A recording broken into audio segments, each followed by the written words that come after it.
Hey guys, welcome back to my channel. आज हम बात करने वाले हैं द हाउस एल्फ मूवी के बारे में। ये मूवी एक्शन कॉमेडी मूवी है जो कि 2019 में रिलीज की गई थी। तो बगैर टाइम वेस्ट किए इसकी कहानी शुरू करते हैं। तो कहानी की शुरुआत होती है एक घर से, जहाँ पर एला नाम की एक औरत होती है। वो ब्रोकर होती है, उसको वो घर बेचना होता है, लेकिन वहाँ पर एल्फ होता है। तो वो उस एल्फ को भगाने के लिए मामा फीमा नाम की एक जादूगरनी औरत को बुलाती है। मामा फीमा वहाँ पर जाकर अपने जादू की मदद से एल्फ को भगाने की कोशिश करती है, लेकिन उसका पैर फिसलने की वजह से उसको पता चलता है कि उस घर में बहुत सारा सोना छुपाया हुआ है। जैसे उसे होश आता है तो वापस से वो अपनी रिचुअल्स शुरू कर देती है और अपनी पूरी पावर से एल्फ को उस घर से बाहर निकाल देती है। दूसरी जगह विक्टोरिया और उसकी बेटी एलेना भी उस घर को देखने आ रहे होते हैं। तो एला जल्दी से मामा फीमा को उस घर से निकाल देती है ताकि उनको उस घर की असलियत के बारे में नहीं पता चल सके। फिर मामा फीमा उस खजाने की लालच में एल्फ को छोड़ देती है। जब विक्टोरिया और उसकी बेटी एलेना उस घर को देख रही होती है तो एल्फ वहाँ पर तोड़फोड़ मचा देता है, जिस पर एला एल्फ से कहती है कि उसे अभी पैसे की सख्त जरूरत है। एक बार विक्टोरिया ये घर खरीद ले, फिर बाद में तुम उन्हें निकाल देना।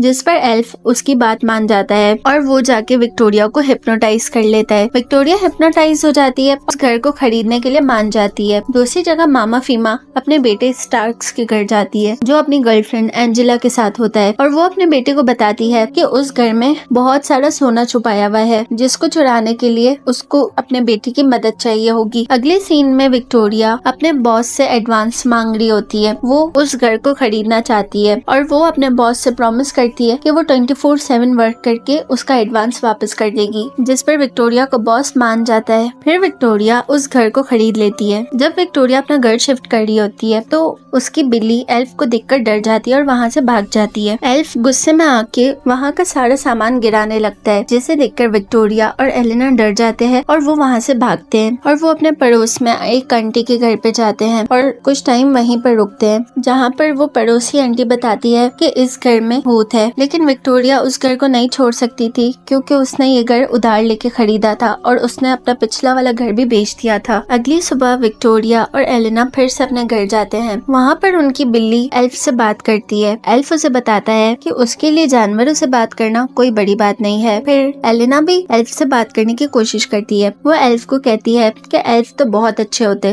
तो तुम क्या मेरे दोस्त बनोगे? तो वो एक कटोरी में एल्फ के लिए दूध डाल के रखती है, जिसको एल्फ गिरा देता है। फिर वो एक जैम एक कटोरी में रखती है, जो एल्फ उठा के खा लेता है, लेकिन उसकी वजह से एल्फ की तबीयत खराब होने लगती है, क्योंकि विक्टोरिया ने उसमें शैम्पू मिलाया होता है। एल्फ वॉशरूम में जाके वॉमिट करने लगता है।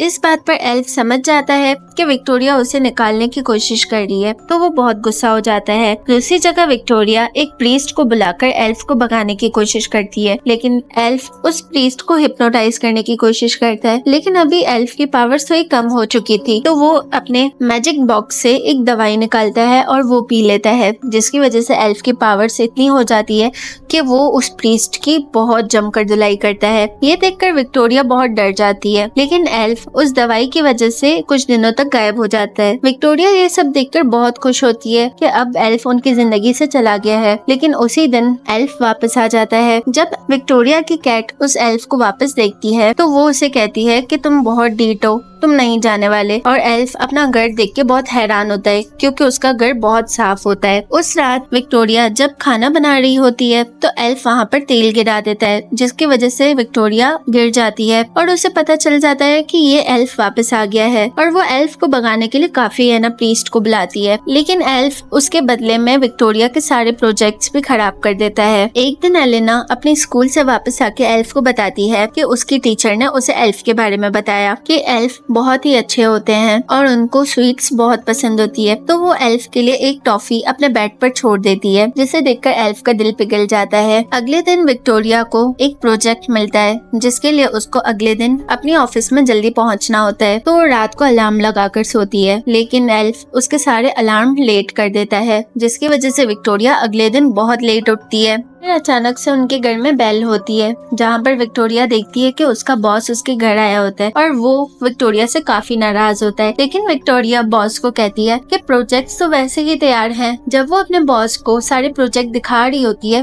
तो एल्फ उसके प्रोजेक्ट में आग लगा देता है, जिसकी वजह से बॉस के हाथ पर भी आग लग जाती है और वो लोग बॉस को उठाकर हॉस्पिटल ले जाते हैं। दूसरी जगह स्टार्क्स अपनी गर्लफ्रेंड के साथ होता है। वहाँ पर उसे मामा फीमा की कॉल आती है और वो उसे बताती है कि आज की रात वो खजाना लूटने के लिए सबसे परफेक्ट रात है, क्योंकि आज की रात वो खजाना सबसे इजीली मिल सकता है। दूसरी जगह विक्टोरिया पार्टी बम्पर्स को चर्च से ब्लेस्ड करवा कर लाती है, जिस पर पैर लगने की वजह से एल्फ को झटका लगता है और एल्फ का पैर जलने लगता है। और दूसरी जगह एंजेला स्टार्क्स को एक फ्लावर देती है जिसमें बेहोशी की दवाई होती है, जिससे वो विक्टोरिया को बेहोश करने वाले होते हैं। एल्फ उन बम्पर्स की वजह से बहुत डरा हुआ होता है, लेकिन वो गुस्से में पूरे घर की वायर्स पर छेड़छाड़ कर देता है, जिसकी वजह से डोर पूरा इलेक्ट्रिक हो जाता है। जैसे ही विक्टोरिया गेट खोलती है तो उसको बहुत जोर का शॉक लगता है। जब वो स्टार्क्स है, विक्टोरिया की हालत तो पहले से ही खराब है और उस शॉक की वजह से विक्टोरिया को हॉस्पिटल भेज दिया जाता है। अब स्टार्क्स और एंजेला उनके घर में घुसते हैं। वहाँ पर स्टार्क्स को मामा फीमा की कॉल आती है। तब मामा फीमा को पता चलता है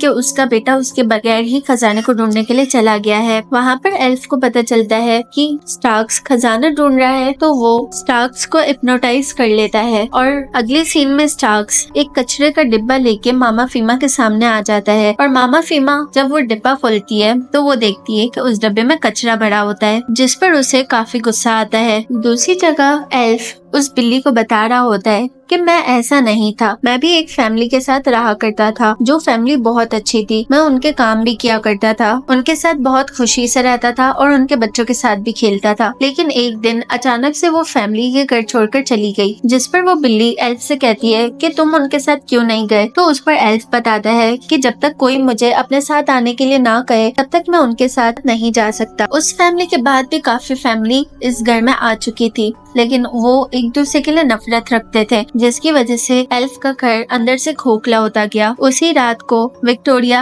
हॉस्पिटल से वापस आ रही होती है और मामा फीमा उन लोगों के लिए एक केक तैयार करती है जिसमें वो नींद की दवाई मिला देती है। स्टार्क्स जब वापस विक्टोरिया के घर उनसे मिलने जाता है तो वो नींद की दवाई वाला केक सबको खिलाता है, जिसकी वजह से सबको नींद आ जाती है। और एल्फ उस बिल्ली को बता रहा होता है कि एक बुरा आदमी जब इस घर में रहता था तो वो चोरी का खजाना एक जगह पर छुपा देता था, लेकिन मैंने वो खजाना उठा के दूसरी जगह रख दिया। जिस पर वो बिल्ली एल्फ को बताती है कि हमारी फैमिली बहुत अच्छी फैमिली है, अगर हम यहाँ से चले गए तो वापस से कोई नफरत भरी फैमिली आ जाएगी। जिस पर एल्फ उसकी बात मान जाता है और वो उस खजाने को वापस से निकाल देता है, जहाँ पर स्टार्क्स को उस खजाने के ऊपर नजर पड़ जाती है, लेकिन एल्फ खजाने को हटा लेता है। जब एल्फ अपने मैजिक से स्टार्क्स को भगाना चाहता है, लेकिन वो नहीं भगा पाता क्योंकि स्टार्क्स के हाथ में एक जादुई धागा होता है। स्टार्क्स मामा फीमा के कुछ मैजिकल वर्ड्स अपने फोन में लगा देता है। एल्फ उसकी वजह से काफी कमजोर होना शुरू हो जाता है और काफी रोप्स में बन जाता है और वो उस बिल्ली से मदद मांगता है, जिस पर वो बिल्ली स्टार्क्स का फोन नीचे गिरा देती है और एल्फ वहाँ से भागकर वो अपनी मैजिकल दवाई पी लेता है। वो पीने के बाद एल्फ बहुत पावरफुल हो जाता है और वो स्टार्क्स को अपने घर से बाहर निकाल देता है और उसका सारा सामान भी बाहर फेंक देता है। जब एल्फ एक रॉड फेंकता है तो वहाँ पर एलिना आ जाती है। जैसे ये रॉड एलिना को लगने वाली होती है तो एल्फ उसे बचा लेता है। जब स्टार्क्स देखता है कि एल्फ एलिना को प्रोटेक्ट कर रहा है तो वो एलिना को पकड़ के एल्फ को डराता है कि अगर तुमने मुझे कुछ किया तो मैं एलिना को मारूंगा। एलिना के चिल्लाने पर विक्टोरिया की आंख खुल जाती है। वो आकर स्टार्क्स को मारने ही वाली होती है कि वहाँ पर मामा फीमा वापस से विक्टोरिया को बेहोश कर देती है और वो विक्टोरिया को एक वॉशरूम में बंद कर देती है, जहाँ पर स्टार्क्स एलिना को दूसरे रूम में बंद कर देता है। फिर मामा फीमा अपने कुछ मंत्र बोलने शुरू करती है और एल्फ को अपने कब्जे में करना शुरू कर देती है, जिससे एल्फ की पावर्स कम होने लगती है। अगली जगह स्टार्क्स उस खजाने को ढूंढ लेता है।